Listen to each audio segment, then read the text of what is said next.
Web Radio, la voix de Jules.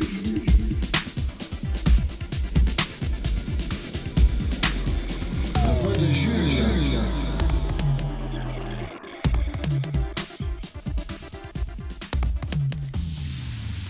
Bonjour LVDJ. Nous sommes ici tous ensemble pour une nouvelle émission qui va parler du casse du Louvre, évidemment.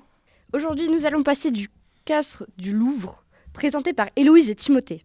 Après, nous allons parler de l'effondrement du monument à Rome, attention, qui a très bouleversé les esprits.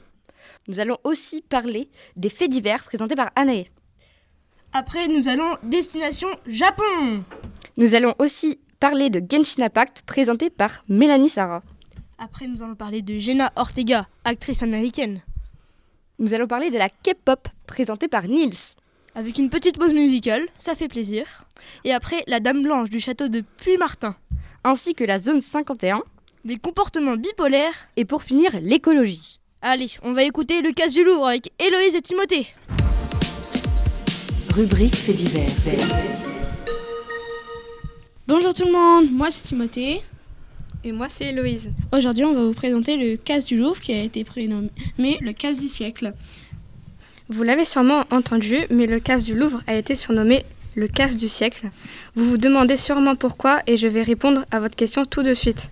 Alors, comment le voleur s'y est introduit et comment ils s'y sont pris pour voler ça, le casse du Louvre, évidemment? Le 19 octobre 2025, alors que le musée n'avait pas encore ouvert, les malfaiteurs volèrent un engin de travaux et ont enfilé des gilets jaunes faisant croire à des rénovations du musée. Mais, je vous l'assure, c'était pour une raison tout autre. Ils ont cassé la vitre, ils sont rentrés dans la salle d'Apollon, dérobent les bijoux et en moins de 7 minutes, je vous le dis, les bijoux ont été volés et les malfaiteurs repartent avec un butin de 88 millions d'euros. Apparemment, un bijou aurait été retrouvé. Est-ce vrai cette information? Effectivement, la couronne de la princesse Eugénie a été retrouvée endommagée car dans leur fuite, les malfaiteurs la firent tomber et pour éviter de se faire attraper par la police, ils décidèrent d'abandonner la couronne et continuèrent leur chemin. Et aussi, petite anecdote, le code de la salle d'Apollon était Louvre. Très facile à trouver, franchement, bonne astuce. Alors c'était très intéressant. Alors merci à Héloïse et Timothée, maintenant vous allez compter l'effondrement du monument à Rome qui a bouleversé tout le monde. Il y a 24 jours, le lundi 3 novembre à Rome, vers 11h20, puis de nouveau à 12h50, une partie de la tour de Conti, ou Tor dei Conti, qui est un édifice médiéval situé sur le Forum de la Paix, à 700 mètres du Colisée, s'est effondré devant les touristes étonnés, plongeant les vestiges antiques des forums impériaux dans un épais nuage de poussière. Ce monument historique, c'était une tour médiévale en cours de rénovation en plein cœur de Rome. Dans l'accident, un ouvrier roumain qui était resté piégé dans les décombres est décédé peu après son hospitalisation. D'après les sources des médias italiens relayés par Le Monde, 3 ouvriers avaient auparavant pu être évacués, dont un dans un état critique, selon un porte-parole des pompiers. Une enquête pour négligence de la sécurité pendant les travaux est en cours depuis. Merci beaucoup, Sacha. Chers auditeurs, bienvenue sur la voix de Jules. Laisse-toi captiver par des élèves hyper motivés qui sont juste là pour te faire kiffer. Maintenant, je vais vous parler du plus gros point de deal d'Amiens démantelé. L'un des plus gros trafics de drogue d'Amiens a été démantelé ce mardi 4 novembre 2025 à la Citadelle. Les forces de l'ordre sont intervenues en fin de matinée vers 11h30 rue Roland-Garros. 9 personnes ont été interpellées d'après une source policière de Ici Picardie. Au moins 170 grammes d'héroïne ainsi que de la cocaïne ont été saisis et une vingtaine de clients identifiés. Le marché de Noël est enfin de retour. Nouveauté cette année, à la place de la Grande Roue, tu pourras trouver une tour panoramique de 80 mètres de haut, avis aux amateurs de sensations. Sinon, tu peux aller au marché de Noël du collège le samedi 29 novembre prochain. Merci. Maintenant, nous allons écouter Destination Japon, présenté par Ghislaine. Bonjour Ghislaine. Rubrique découverte. Bonjour, moi c'est Ghislaine et aujourd'hui je vais vous parler du Japon, qui est appelé le pays au soleil levant. Le Japon est un pays magnifique. Il est un archipel constitué d'un ensemble de 4 îles principales. À chaque île, sa spécificité. Honshu est la plus grande île où l'on retrouve la capitale Tokyo. Hokkaido, au nord, avec la ville de Sapporo, est la plus grande région agricole du pays, mais aussi une zone très touristique. Le Japon est aussi connu pour ses magnifiques arbres de cerisier. Les cerisiers du Japon sont le plus souvent des arbres rustiques récents à des températures de -15 à -20 degrés sans problème. Certaines variétés supportent même -30 degrés. Ils apprécient des sols drainants fraîches, riches et profonds, mais ils se révèlent plus exigeants, tolérant facilement le sol légèrement calcaire ou acide. Le Japon est aussi un pays où la nourriture fait partie de la culture. Les sushis, les brochettes, les ramen, les soupes, etc. Ça donne faim. Alors merci Ghislaine, c'était magnifiquement présenté, c'était Destination Japon. Maintenant nous allons écouter Mélanie et Sarah qui vont nous présenter Genshin Impact.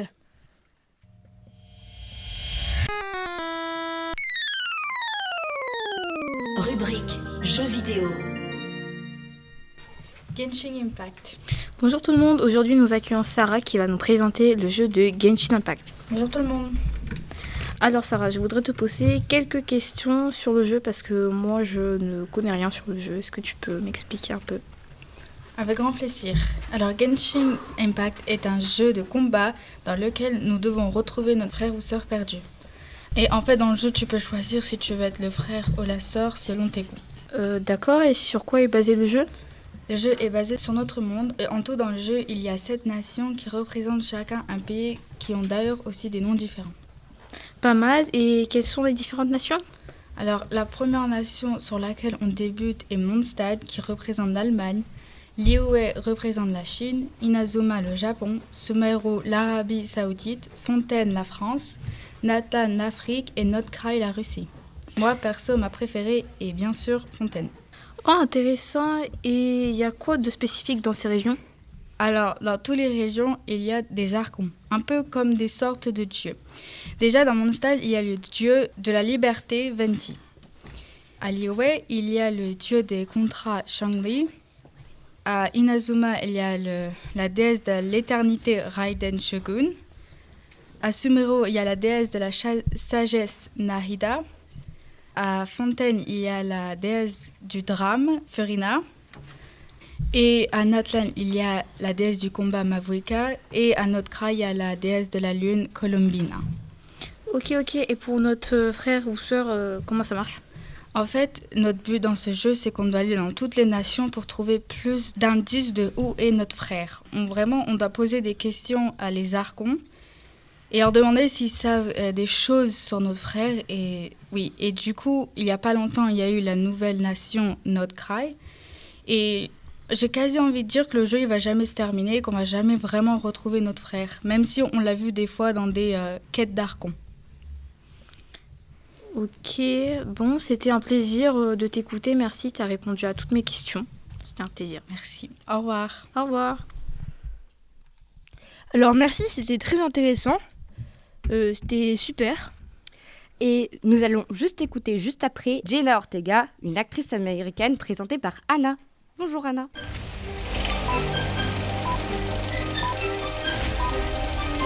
Rubrique Cinéma.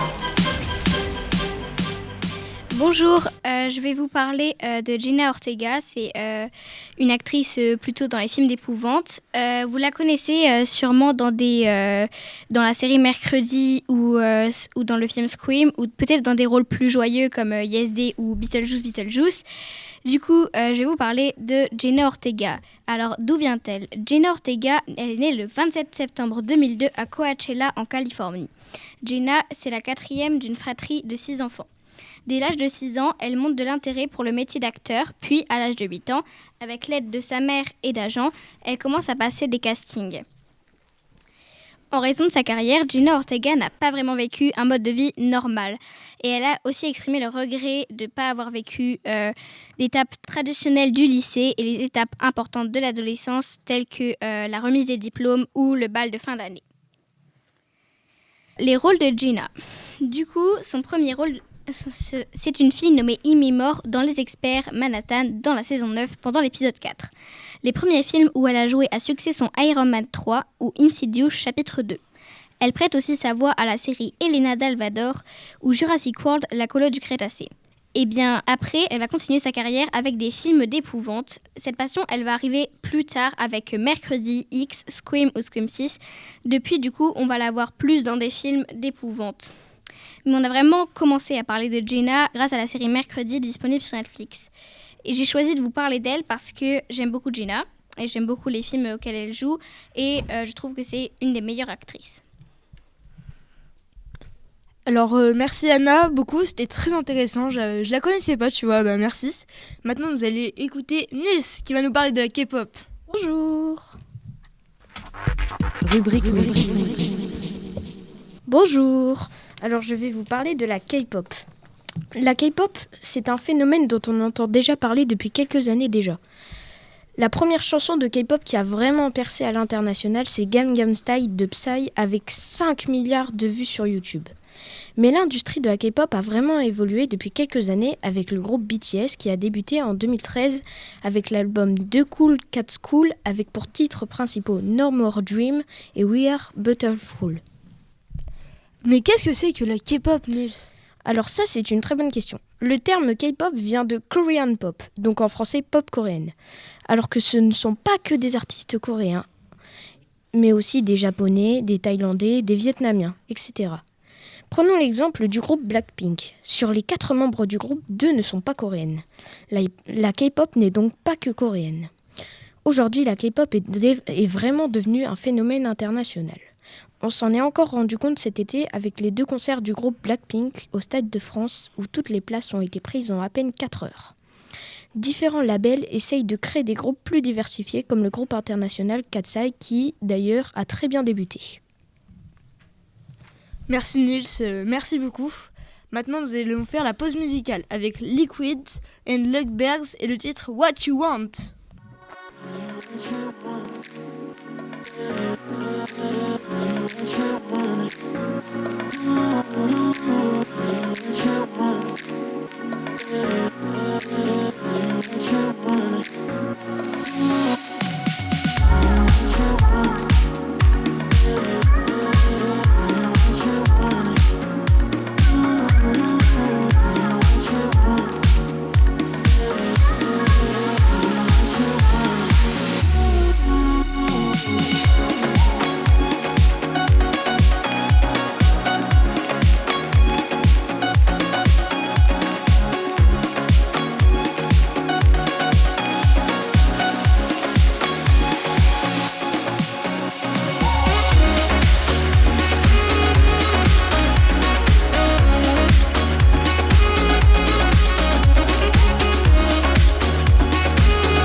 Merci, quelle magnifique musique. Ah là là, c'était vraiment bien.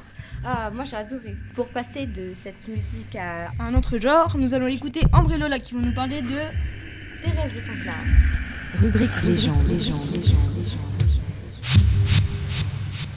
Bonjour. Aujourd'hui, je vais vous parler de Thérèse de Saint-Clar. Je tiens à préciser que... Maxime. Donc, je disais... Je vais vous parler de Thérèse de Saint-Clar aujourd'hui. Je tiens à préciser que tout cela est une légende. Au cœur des terres médiévales de Dordogne, un château majestueux se dresse fièrement, imprégné de siècles d'histoire et de mystère. Parmi les légendes qui hantent ces murs anciens, celle de la Dame Blanche de Puymartin se distingue, évoquant une présence. Témoin muet d'un passé lointain, elle continue de fasciner les esprits curieux et d'alimenter l'imagination des visiteurs. Dans cette émission, nous plongerons dans l'histoire troublante de la Dame Blanche et dans le mystérieux château de Puymartin où réalité et légende s'entremêlent dans une danse éternelle. La légende de la Dame Blanche de Puymartin, un esprit mystérieux. Mais qui est Thérèse de Saint-Clar et quand a eu lieu sa légende ? Au XVe siècle, Thérèse de Saint-Clar, la châtelaine de Puymartin, fut prise en flagrant délit dans les bras d'un jeune chevalier par son époux revenant de la guerre plus tôt que prévu. Pris de rage, celui-ci tua l'amant en le pendant sous la tour dans laquelle il enferma son épouse infidèle pendant 15 longues années dans une pièce du château, qu'il fit bien sûr en muret. Thérèse de Saint-Clar passa ses jours et ses nuits dans cette pièce sombre, recevant ses repas par une trappe et dormant sur une maigre paillasse, tandis que les barreaux scellaient sa fenêtre pour l'empêcher de s'échapper. Elle mourut finalement dans sa cellule, où son corps y fut embrumé. Depuis, la légende raconte que son fantôme, connu sous le nom de la Dame Blanche, hanterait le château vers minuit où plusieurs personnes l'auraient déjà aperçu. Les propriétaires actuels du château proposent aujourd'hui d'y dormir sur place et découvrir ses secrets à notre tour. Mais vous, aurez-vous le courage de vous aventurer dans ce domaine plein de mythes et de légendes ? Oula, moi, je n'y irai pas. Bon, alors merci, vous maintenant vous avez écouté moi-même et Maxime qui allons nous parler de la zone 51.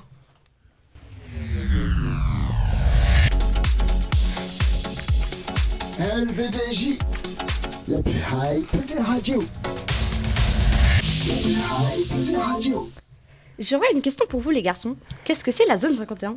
Alors, la zone 51, c'est un endroit qui est interdit au public. Extrêmement sécurisé, seuls les employés de la zone 51 sont autorisés à y entrer. On ne sait pas vraiment ce qui s'y passe, ni qui y travaille. Plusieurs théories y sont associées. Pourquoi est-elle construite alors ? Elle a été construite par Richard M. Bissell Jr., officiellement officier de la CIA, qui était alors chargé de superviser le développement des avions espions U-2. Il cherchait un site idéal afin d'y effectuer les vols d'essai et former les pilotes. Et y a-t-il des théories sur ce sujet ? D'après les rumeurs, la zone 51 est accusée de travailler sur l'étude des extraterrestres. Nous ne pouvons rien vous dire de ce qui s'y passe, car rien n'est vrai, ce ne sont que des hypothèses. Alors, pour la petite anecdote, un mouvement sur Facebook a été lancé. Alors, le titre, c'était « Prenons d'assaut la zone 51 ». Il y avait 10 000 associés au début sur le site, mais seulement 100 étaient au rendez-vous. C'était le flop de la zone 51. Waouh, j'étais vraiment intéressée, c'était vraiment intéressant. Merci les garçons. Au revoir. Merci, au revoir. Maintenant, nous allons écouter Pauline avec son titre « Les comportements bipolaires ».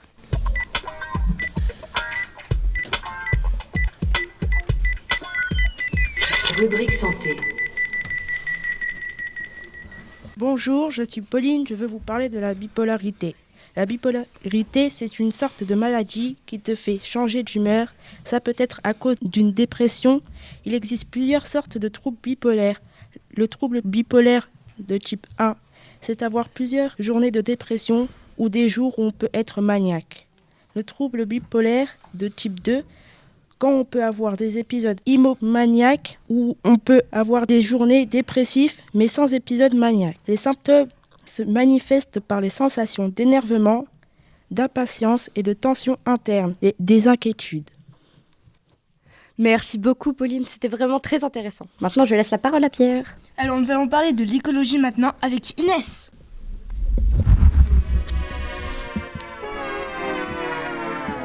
Rubrique développement durable.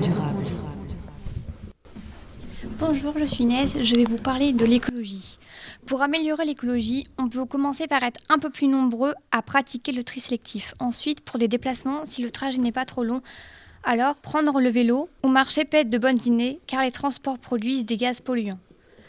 Pour l'alimentation, sans être forcément végétarien, pour la viande, on peut décider de manger de la viande issue de l'élevage biologique car il élève moins d'animaux et pollue moins que les élevages classiques. Comme manger des viandes blanches, exemple la volaille qui pollue moins que les bovidés. Pour les économies d'eau et les factures déjà pour les plantes et potagers, on peut prendre une bassine d'eau, la mettre dehors pour récolter l'eau de pluie. Il faut aussi penser à quand on se lave les mains, qu'on prend une douche, de ne pas laisser l'eau couler trop longtemps. Les énergies fossiles, ce sont des ressources naturelles non renouvelables. Exemple, le pétrole, le charbon, le gaz. Ce sont des énergies que nous n'avons pas à volonté et donc on doit plus les économiser. Waouh, merci Inès, c'était magnifique cette écologie, tu nous l'as présentée magnifiquement. Alors merci LVDJ, c'était une nouvelle émission. Allez, bisous bisous. Au revoir. Web Radio.